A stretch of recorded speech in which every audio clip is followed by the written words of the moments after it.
The morning the Duchess of Wenholt dismissed her, Eleanor Caro was standing at the great kitchen table at Wenholt Park with a copper bowl in her hands and flour to the wrist, and the words came down the back stairs the way cold comes under a door, without warning and without mercy.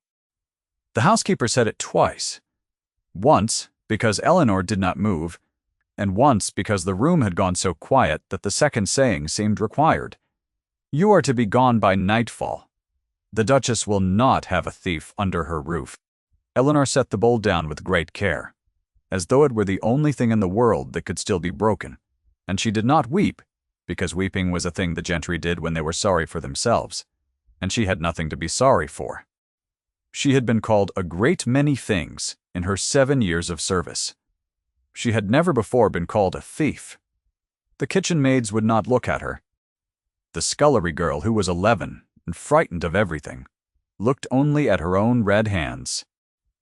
And above them all, 3 floors up in a morning room, with windows facing the long avenue of limes, the Duchess sat with her tea, and did not think of Eleanor at all, because the Duchess had already decided that the matter was closed, and that a cook was a thing easily replaced. What the Duchess did not know, what she could not have known, was that Eleanor had in her possession a single folded paper that would one day be carried into a room full of the most consequential people in the county, and laid upon a table where everyone could see it. Stay with me. This is the story of how a dismissed woman became the only person in England who could not be silenced. She had come to Wenholt Park at 19, the daughter of a Suffolk parson lately dead, with nothing to recommend her but a careful hand and a memory for receipts, and the old Duke had taken her on, because his wife was dead, and his table had gone to ruin. And he liked, he said, a woman who did not chatter. The old Duke was kind, in the indifferent way of men who have never been refused anything. He died in the 3rd winter of her service quietly in his chair, and the title, and the house, and every acre of the entail passed to his nephew, who was abroad, and to the nephew's mother, who was not.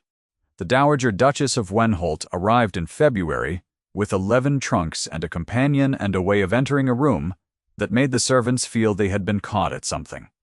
From the first week, she made it understood that the household had been allowed to grow slack, that standards had fallen, that the late Duke had been imposed upon by people who counted on his good nature.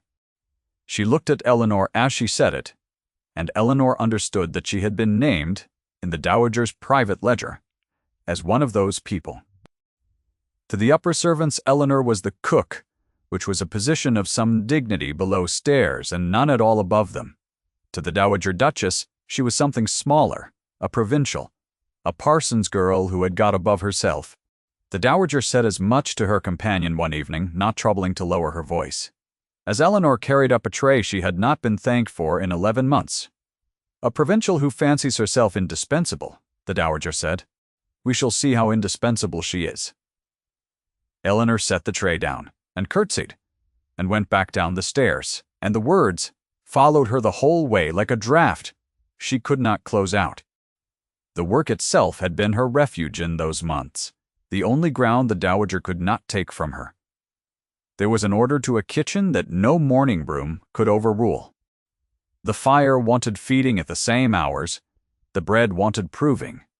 In the warm place by the range, the copper wanted scouring with sand and lemon until it threw back the candlelight. Eleanor moved through it all the way another woman might move through a prayer. And when the Dowager's voice came down the stairs to find fault with a sauce or a joint, Eleanor received the fault and corrected it, and said nothing, because below stairs she was still, in the small way that was left to her, a person of consequence. The maids came to her with their burns and their letters. They could not read. The boot boy brought her the first violets from the kitchen bank without quite knowing why. She had built out of flour and heat and 7 years of early rising. A thing the Dowager did not see, because the Dowager did not look at servants long enough to see anything which was a small dignity, and it was hers, and she had thought it could not be taken. She had been wrong about that, as it turned out. There was nothing below stairs that could not be reached by a salt cellar wrapped in a cloth. There was one person in the house who treated her as though she were real. He was not, at first, anyone she expected to matter. Captain Hartley had come to Wenholt in the autumn the late Duke's godson, a soldier lately returned from the peninsula. With a stiffness in his left leg he would not explain, and a quietness about him that the dowager found tiresome and the servants found restful. He had no fortune of his own to speak of, only a small property in Yorkshire, and a manner that suggested he had stopped expecting much from the world. He took his breakfast early before the house woke, and the first morning he came down to the kitchen himself rather than ring, because he said he did not like to wake a household for an egg. Eleanor had been startled into honesty. "Most gentlemen," she said, "do not consider whether they wake a household." He had looked at her then, a long level look, as though she had said something he meant to remember. "Most gentlemen," he said, "have never been woken at 4 in the morning by a bombardment." Then he had eaten his egg, standing at the corner of her table, and thanked her, and gone. And Eleanor had stood a moment longer than she needed to before she returned to her work. She told herself it was nothing. A man who had seen hard things and learned the worth of small kindnesses it did not signify. A gentleman noticing a cook. She had learned long ago what came of a servant who imagined herself noticed. And so when he came down again the next morning and the morning after that, she gave him his egg and his coffee and a few plain words and nothing more, and she did not allow herself to mark the way the kitchen grew warmer the moment his step sounded on the stair, though her body marked it without her permission, a quickening at the wrist, a heat at the back of her neck, an awareness of exactly where in the long room he stood without ever once turning to look. The crime, when it happened, did not announce itself as a crime. In the spring, the Dowager Duchess began to dismiss the older servants one by one on small pretexts. A footman of 30 years was let go for insolence no one had witnessed. The undergardener, lame from a fall, was turned off without his promised pension because the dowager said the estate could not be expected to keep a man who could not work. Eleanor saw the pattern before she understood its purpose. The dowager was clearing the house of everyone who remembered how things had been under the old duke, everyone who might know the contents of his will, everyone who might say aloud that the late master had made provision for his people, and that those provisions were not being honored. The old duke had left small sums to a dozen faithful servants written into a codicil he had signed the winter before he died. Eleanor knew this because she had been one of the 2 witnesses to that codicil. She had watched him sign it at his own desk, his hands shaking, the steward holding the candle, and she had signed her own name below the second witness, a man named Oldfield, who had served as the Duke's valet for 40 years. Oldfield was dead now. He had died in March, of a fever, in the village, which left, Eleanor slowly understood, one living witness to a document that the Dowager Duchess very much wished did not exist. And the dowager, who missed very little, had begun to look at Eleanor with a new attention, the attention a careful woman gives to a loose thread she intends to pull. What the dowager did not know was that the old duke, in the last clear week of his life, had pressed into Eleanor's hand a folded paper of his own. Not the codicil itself, which was lodged with his solicitor in London. A copy. A fair copy in his own failing hand, made because he told her he did not trust the house once he was gone, and he wished one honest person to be able to say what he had written, even if every other paper in the world were burned. "Keep it, child," he had said. "You will know when." She remembered the room, as she remembered few things. The old duke's study with the fire low and the rain at the glass. The steward, Mr. Frey. Bligh holding the candle so the wax ran down over his knuckles, and he did not seem to feel it. Oldfield standing very straight in his old black coat with his lips pressed white, and the duke's hand moving slow across the paper, stopping, going on. He had made them each read it aloud before they signed, so that no man could later say he had witnessed what he did not understand. 12 names, a sum against each. The cook among them, though Eleanor had not let herself dwell on her own name there because it had felt unseemly to think of her own gain in a dying man's gift. She had signed below Oldfield, Eleanor Carow, in the careful hand her father the parson had taught her, and the Duke had looked at the 2 signatures and nodded once, satisfied, and said that now whatever the lawyers in London might lose or muddle, 2 honest people had seen the truth of his wishes with their own eyes.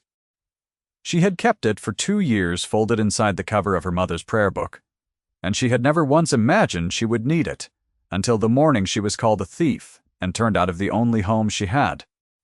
The accusation had been precise and cruel, and entirely manufactured. A silver salt cellar, the Dowager's own, had been found wrapped in a cloth at the bottom of Eleanor's box, where Eleanor had certainly never put it. The Dowager did not trouble to make the charge in person. She sent it down by the housekeeper, with instructions that Eleanor be gone by nightfall, and that no character be given, so that she might never find another place. It was a sentence of slow ruin, dressed as an act of household discipline. A cook turned off for theft, without a character, in the spring of 1812, had before her the workhouse or worse. The Dowager knew this. The Dowager counted on it. Captain Hartley was not in the house that morning. He had ridden to the next county on some business of the estate, for the absent young Duke had asked him to look into the management of the Wenholt lands, and the Dowager had been glad to have him gone. When he returned at dusk and was told by a white-faced kitchen maid who caught him in the stable-yard before the butler could prevent it, that the cook had been dismissed for theft and put out on the road, he stood very still for a moment in the failing light. Then he asked one question. Which road? And he did not go in to dinner. Eleanor had got as far as the crossroads below the village, walking her box too heavy to carry far, her mother's prayer book pressed against her chest inside her cloak. When she heard the horse, she did not turn. A woman alone on a road at dusk did not turn for the sound of a horse, and yet the horse slowed and stopped, and a voice she knew said her name. Not Caro, not the cook, but her given name, Eleanor, as though it were the most natural thing in the world for him to know it. She turned. Then he was looking down at her from the saddle with an expression she had never seen on his face, something stripped of its usual quiet, and he said, very level, put down the box. She did not move. He dismounted, the stiff leg making him slow, and he set her box down himself, in the wet grass at the edge of the road, and he straightened and looked at her, and the words when they came were not gentle. They never were from him. Tell me what she said you took. She told him, the salt cellar, the cloth, the search, the housekeeper's voice, saying, thief. She told it plainly, without tears, in the precise way she told everything. And she watched his jaw set harder with each word, and she understood that he was angry, but she did not yet understand that the anger was not at her, because her wound had taught her long ago that anger from her betters always, in the end, came to rest on her. So, she finished, and she lifted her chin, and she said, you should not be seen with me. They will say you were the reason. And she meant to release him, to give him the chance to ride on, because she had nothing and he had little, and she would not be the ruin of the one man who had ever woken early so as not to disturb her sleep he did not ride on.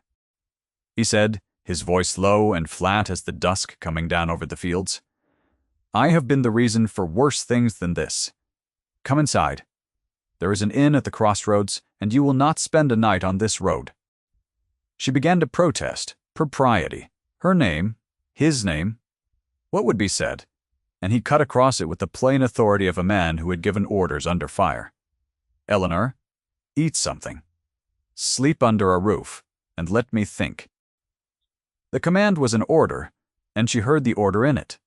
What she did not hear, what she would only understand much later, was the protection folded inside it, the way a man who did not know how to offer comfort offered instead the only thing he had, which was the refusal to let the world have her cheaply. That night at the inn, in a private parlor he had paid for and would not enter, sending in food by the landlady, and posting himself in the public room below like a sentry. The room was small and clean and lit by a single tallow candle that smoked and guttered in the draught from the ill-fitting window, and she could hear, below her, the low murmur of the public room, and once distinct among the other voices, his asking the landlady some quiet question. And she found that the sound of it steadied her in a way she did not care to examine. There was a plate of cold fowl and bread before her that she had not touched. There was a fire he had paid to have lit. A servant did not have fires lit for her, A servant did not sit in private parlors. She turned the prayer book over in her hands and thought how strange it was that the worst day of her life had ended in more comfort than she had known in years, and that the comfort had a name, and that the name was sitting downstairs refusing to come up because he would not, even now, even ruined as she was, do anything that could be made into a story against her. She thought of the old Duke's voice. "You will know when." She thought of Oldfield in his grave, and the codicil in London, and the dozen faithful servants who would never see the sums their master had set aside for them, because the only other witness was dead. And she herself was now a discredited thief, whose word was worth nothing. And then she thought, with a slow, cold clarity, that her word might be worth nothing, but the paper folded inside her prayer book was in the Duke's own hand, and that was worth a great deal, and that the Dowager Duchess had made one error. She had turned Eleanor out, but she had not thought to take the prayer book. She had not known to look. To the Dowager, a parson's daughter's prayer book was a worthless thing, a provincial's comfort. It did not occur to her that anything that mattered could be kept inside it. In the morning, Captain Hartley came to the parlor door and knocked, which no master of a house would have troubled to do for a servant, and waited until she bid him enter, which no master would have waited for either. He had not slept. She could see it. He sat across the small table from her, and he said he had been thinking through the night and that he meant to look into the dismissals at Wenholt. All of them, the footman and the gardener and the rest, because a pattern of turning off old servants on false pretexts was a thing the absent Duke would wish to know of, and because, he said— And here he stopped, and started again.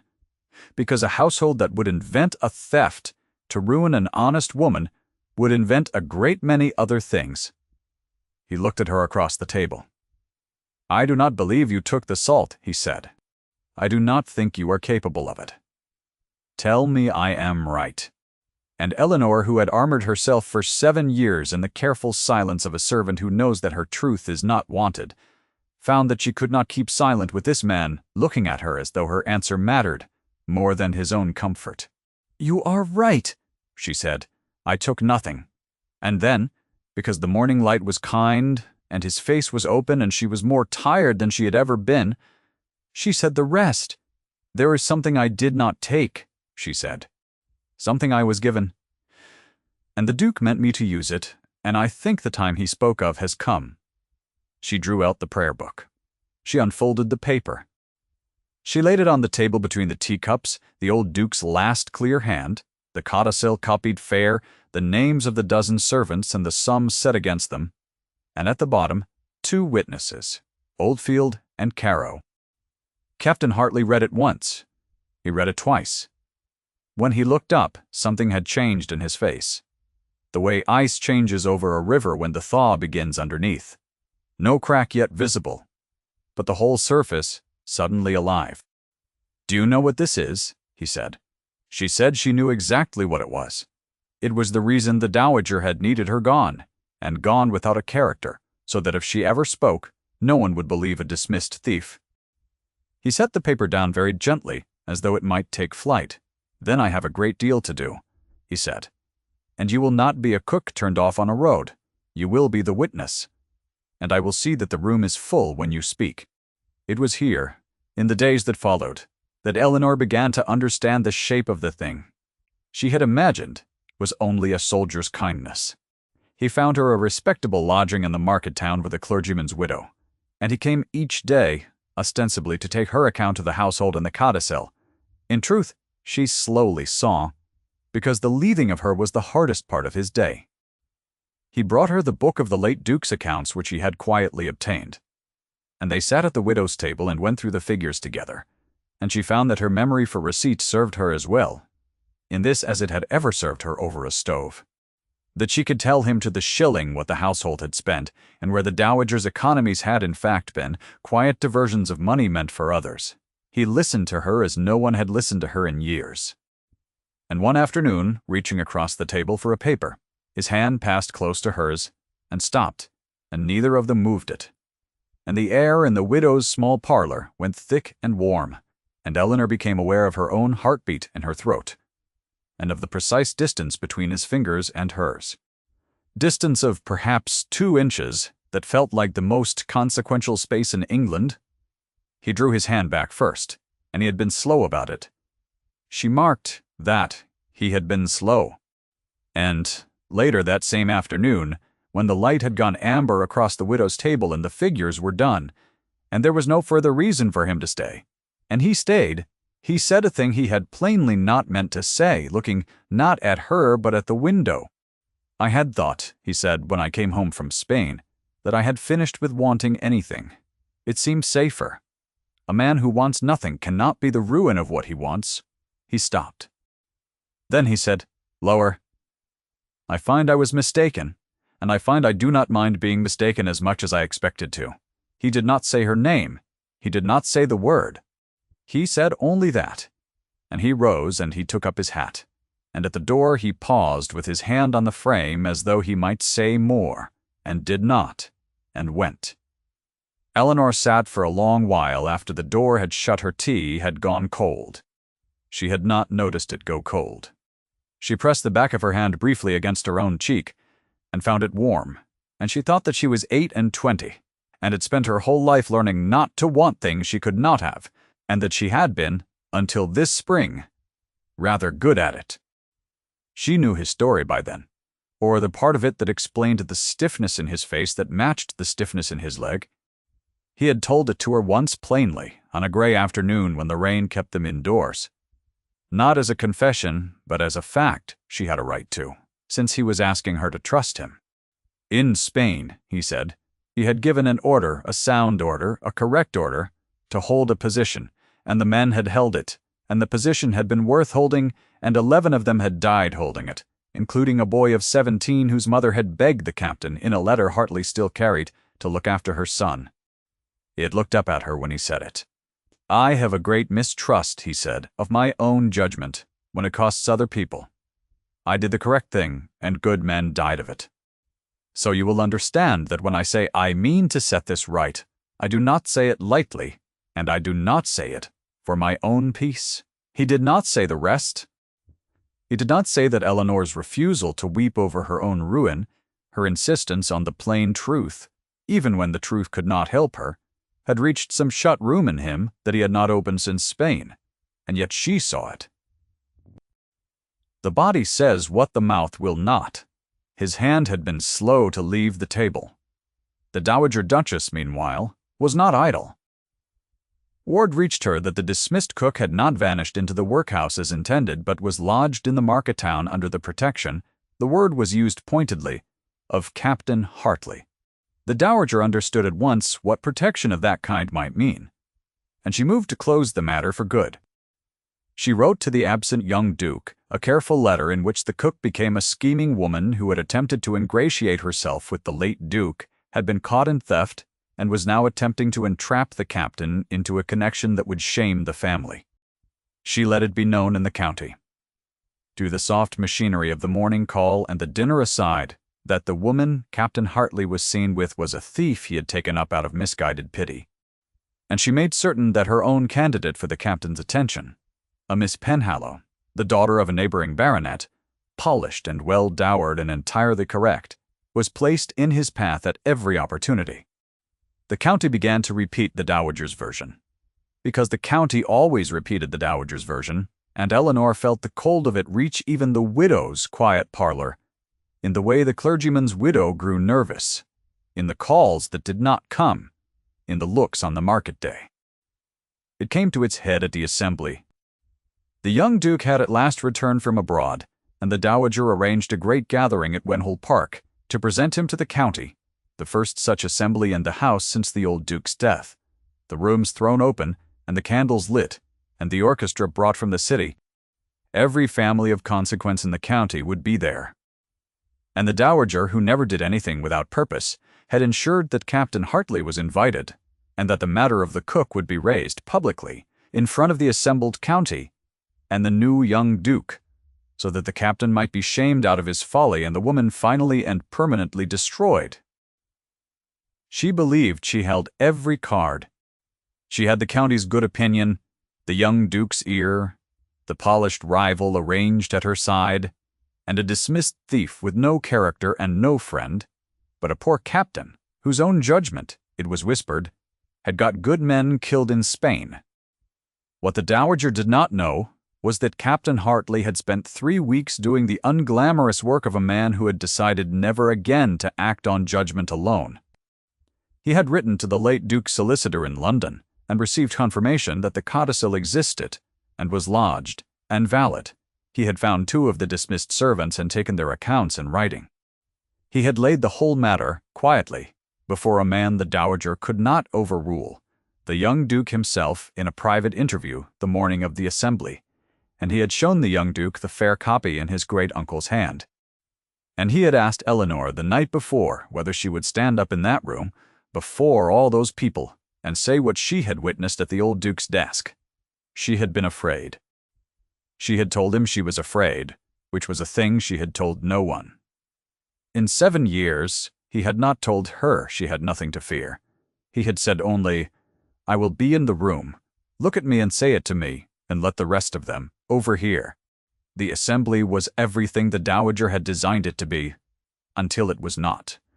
The great rooms at Wenholt had not been thrown open since the old Duke's funeral, and the county had not forgotten how they looked when they were lit.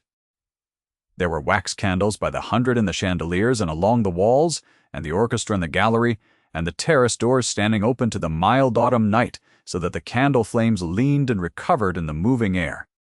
The marble of the hall threw back the sound of 100 voices, and the rustle of as many silk gowns. Footman Eleanor had once worked beside carried trays among people who had once eaten her bread without knowing whose hands had made it. She had stood in the kitchen passage below these very rooms 100 nights, and listened to the music come down through the floor. Now she came up the great stair into the light of it, and the difference between those nights and this one was the whole distance she had traveled. Eleanor came not as a cook, but as a guest, in a gown of plain dove gray that the clergyman's widow had helped her make over. No jewels, no diamonds, nothing but her own straight back and her mother's prayer book in her reticule because she would not be parted from it. The room went still when she entered, the still of 100 people pretending not to look. The dowager, splendid in her own diamonds with Miss Penhallow in ice blue at her elbow, allowed the silence to gather and then, in a voice pitched to carry the length of the room, expressed her astonishment that a person dismissed from that very house for theft should have the effrontery to appear in it. There it was, the 3rd time, the same word in the same cold mouth, thief, spoken now not in a private aside, nor sent down by a housekeeper, but flung the full width of a crowded ballroom for everyone to hear. The county drew its breath. Miss Penhallow looked at the floor, and Eleanor stood in the center. Of the grandest room in the county, dismissed, accused, unprotected, and felt the old wound open, the message her whole life had pressed into her, that she was a thing to be turned out, a problem to be solved, a provincial who had got above herself. She found his face. He was standing near the great fireplace, and he had not moved, but he was looking at her. And his look said the thing his voice had said the night before, "Say it to me." So she did not address the dowager. She turned to the young Duke who stood beside his mother, and she said in the plain, clear voice of a woman who had nothing left to lose, and therefore could not be frightened, "Your Grace, your great-uncle signed a codicil in my presence in the winter before he died, leaving sums to 12 of his servants. I witnessed it. The valet Oldfield witnessed it. And he is dead.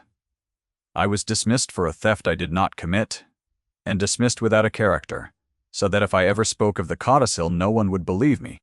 She drew the folded paper from her reticule, and her hand did not shake, and she held it out, not to the dowager but to the Duke. "This is a fair copy in your great-uncle's own hand. The original is with his solicitor in London. I have kept it 2 years. He told me I would know when." The room did not erupt. It was not that kind of room. What happened was quieter and more total. The young Duke took the paper and read it, and the silence stretched, and into that silence Captain Hartley crossed the floor. He crossed it without haste, the stiff leg and all, the whole county watching, and he came to stand at Eleanor's side openly, where every soul in the room could see. And he turned not to her but to the assembled county, and he said, the words he had chosen with the care of a man who would never again speak carelessly. "This lady is to be my wife." 6 words. He did not raise his voice. He did not name the dowager's lie, or the salt cellar, or the manufactured theft. He named the one thing that made all of it collapse, which was that the dismissed cook was no longer a woman without protection, that her word now carried the weight of the name she would bear, and that any man who called her a thief, now called the future wife of Captain Hartley, a thief, in front of the Duke, who held her vindication in his own hand. The dowager's fan stopped.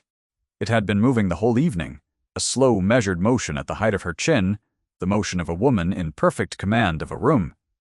And it stopped, and in the stopping, the whole county read what 20 years of social authority had concealed, that she had overreached, that she had been caught, that the order she had spent her life protecting had just been overruled in her own ballroom by her own nephew's reading of a paper she had believed safely destroyed with the man who carried it.